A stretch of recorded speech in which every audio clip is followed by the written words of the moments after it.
on me, or you all tell me when to get? Good? Awesome, awesome. Well, good morning, West Virginia. I am Sean Hornbuckle, House Minority Leader of the West Virginia Legislature. And today, on behalf of our caucus and the West Virginia Legislature, we want to commemorate and celebrate Juneteenth. Today is a very special day. It is a special day that speaks to the very beautiful and storied history of our country, but also our state. I'm actually able to sneak out of my office today, as is most banks and businesses and schools. The stock market is actually closed today in observance of a federal holiday. And so again, very, very excited to be here with you all today. A lot of us know about January 1st, all right, 1863, which was the Emancipation Proclamation set forth by our great President Abraham Lincoln, setting the slaves free. But we also know that there was a lot of triumph and struggles, a lot of barriers to where those slaves weren't actually free for a very long time. And it wasn't until about 2 years later, when a group of Union troops, I want to emphasize that, Union troops traveled to Galveston Bay, Texas, June 19th, 1865, to set forth the executive decree on setting those enslaved black people free. And oh, what a great day it was. Oh, what a great day it was for our whole country and the significance of that. And we also know that after that point, we had the Reconstruction era. We had the Reconstruction era because of those slaves being set free. They were able to start on the track of prosperity. They were able to start to establish schools, get that education, started businesses, running for political offices. These were the things that they were doing, again, to add to the great fabric of the American way that they always have, but now only as free people and able to advance not only themselves, but everyone around them. It was a great, very great time. But then something happened. And around the 1900s, there was a setback. And there wasn't as many celebrations in our beautiful country. There was the rise of segregation and racism. There was also a shift in our education system, where they were no longer teaching about Juneteenth. They started to downplay the significance of the freedoms. There was also a lot of economic conditions in those times to where business owners stopped granting time off. Business owners stopped granting time off, again, to downplay the significance of Juneteenth and freedom that we celebrate today. There was also the Jim Crow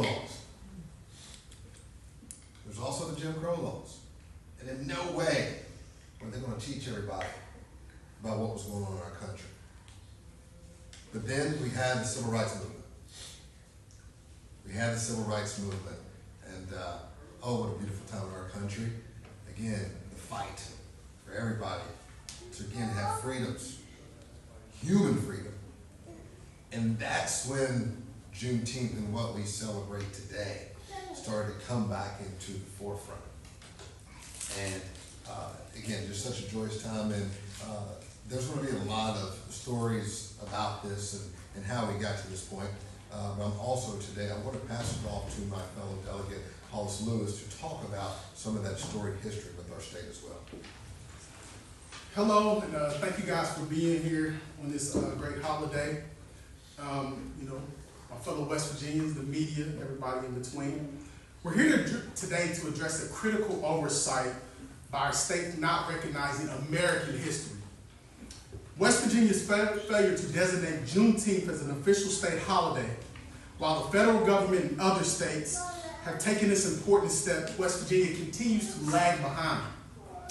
West Virginia's very existence intertwines with the principles of Juneteenth. When our ancestors were breaking away from Virginia in 1863, they did not merely do over political difference, but also slavery, moral differences. The men and women who formed our state understood that freedom is not negotiable. that no person should be held in bondage by another person, that we recognize liberty. Our state's constitution, which was adopted in 1863, explicitly prohibited slavery. We were born a free state. I'm going to say that again. West Virginia was born a free state, carved out of the mountains of people who believed that all humans deserve dignity and freedom. This was not by accident or just by politics. It was deliberate. It was a moral choice. West Virginia fought and died in the Union Army. We had 32,000 soldiers represented from West Virginia in the Union Army during the Civil War to maintain American principles and end the institution of slavery.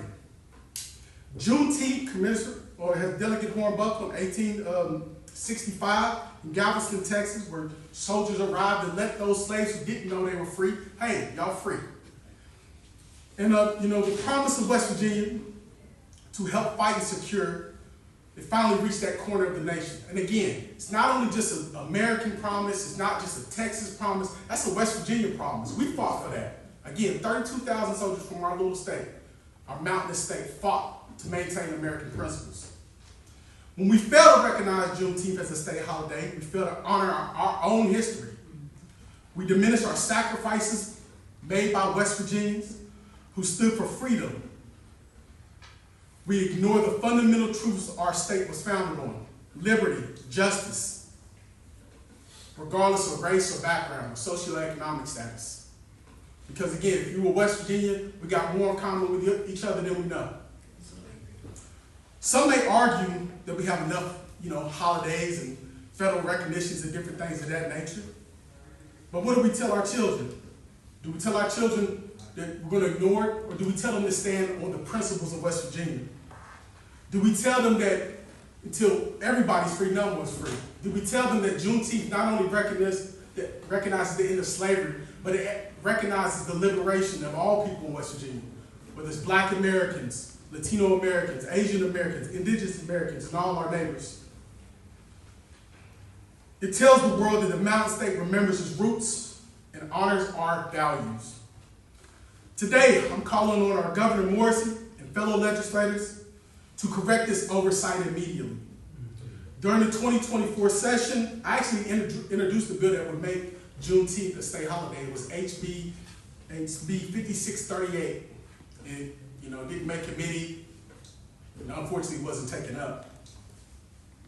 West Virginians deserve leadership that honors both our holistic history and our values. We cannot continue to ignore a holiday that celebrates the very principles in which our state was founded upon. The disrespect of some of our greatest citizens who fought for freedom, not just here in West Virginia, but around the world, right? We're talking about John Brown, Leon Sullivan, Booker T. Washington, Martin Delany, and many, many more. These are West Virginians who fought for West Virginians, fought for freedom, not only here in the United States, but all around the world. The question isn't whether we can afford to make Juneteenth a holiday, it's whether we can afford not to. Our reputation, our values, and our commitment to all West Virginians at stake. So therefore, I will be reintroducing that bill I introduced in 2024, again in 2026, to make Juneteenth a official state holiday, and I urge my colleagues on both sides of the aisle to support this measure. And I call on all West Virginians to call, write, nag, get on their nerves to your representatives and tell them you want to see this an official state holiday. Thank you.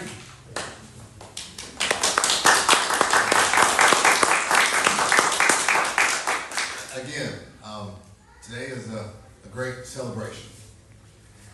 There is nothing more American than independence and freedom. There is nothing.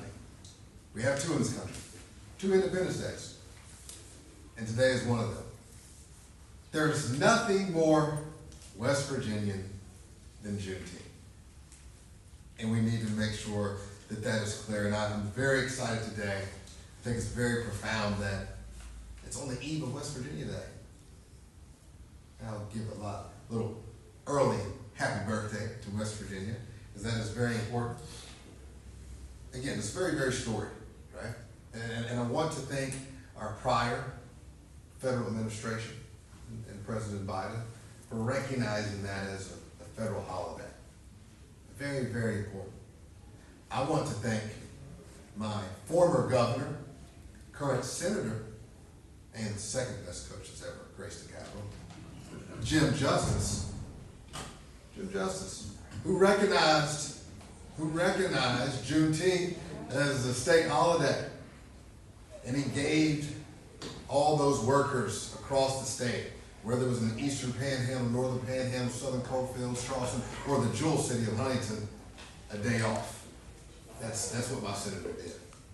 And I think that's very, very important that we talk about that, these courageous leaders, when they do such a thing, because it's important. I also want to leave you all with today some more celebration. We've got things going on across the state, and I want to make sure that everybody is aware of those, and if I get something, I do apologize. But we do have today in Wheeling, a Juneteenth Festival at 3 p.m. at Heritage Court. We have in Charleston, Juneteenth Festival. It's actually going on June 20th at Site Plaza. There's some events today with Roland Martin. And we have a farm-to-table event 6 to 8 at 800 Smith. Bluefield, there's a kickoff event, a free film screening of 688, 7 p.m. June 19th, all right, at the Grandata Theater. Main festivities are going to be 11 a.m. to 5 p.m. on June 21st at Raleigh Street, Dog Park area. In Charlestown, Jefferson County NAACP Juneteenth celebration, 11 a.m. to 2 p.m. June 21st at Ebbets Run Park. In Martinsburg, celebration of Black culture, noon June 19th at Papa's Chicken and Ribs, located at 4727 Shepherdstown Road. And in the Jewel City of Huntington, we have events today at Mammoth's Kitchen. Shout out to Mary Jane Crawford. We've got events on Saturday, Friday, all throughout the city. And again, I just want to say thank you to everybody that showed up. We know what Juneteenth is about now. I appreciate my delegate here for a great history lesson. And then hopefully we can continue these history lessons throughout the education system. But again, this is more than just people of color, black people. It is very important that we understand what Juneteenth it is about, having the hope through uncertain times, the courage to fight, strength and resilience. What is more West Virginia than that? That is our story. And so we, out of any state, we need to be the ones that are recognizing that, because it's our story. I thank all of you all for being here, and I want to make sure that you all have a happy Juneteenth. Are there any questions? Well, give me kind of your all's take. You've had a number of things that have happened this year under the Morrissey administration. You also had the passage of the bill banning DEI in state government, higher education, K through 12.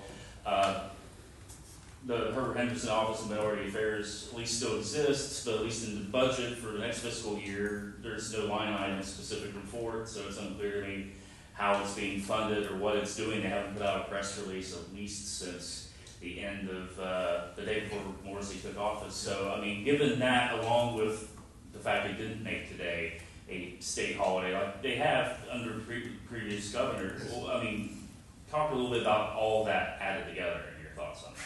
That was a lot, Steve. But I would say just this. This is nothing personal against the governor. I very much respect the office. But there's a good bit of education here, right? And if we go back, as I talked earlier, when there was a decline in Juneteenth celebration, when they were changing history and the teachings in the school, right? They had people who were now not granting time off when they did before. This is a playbook. This is a playbook, that's going across the country to have things a certain way. And we're going to fight back respectfully, but it's wrong. We're not going to stand for it, and that's why everyone is in here today. Red, yellow, black, and white.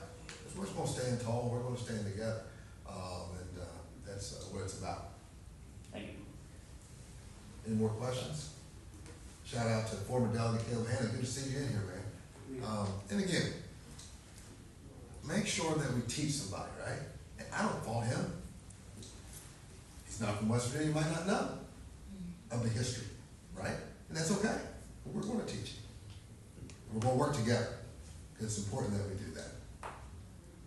Anything else? Again, thank you all so much for your time in being here today, and let's celebrate the day. Thank you all.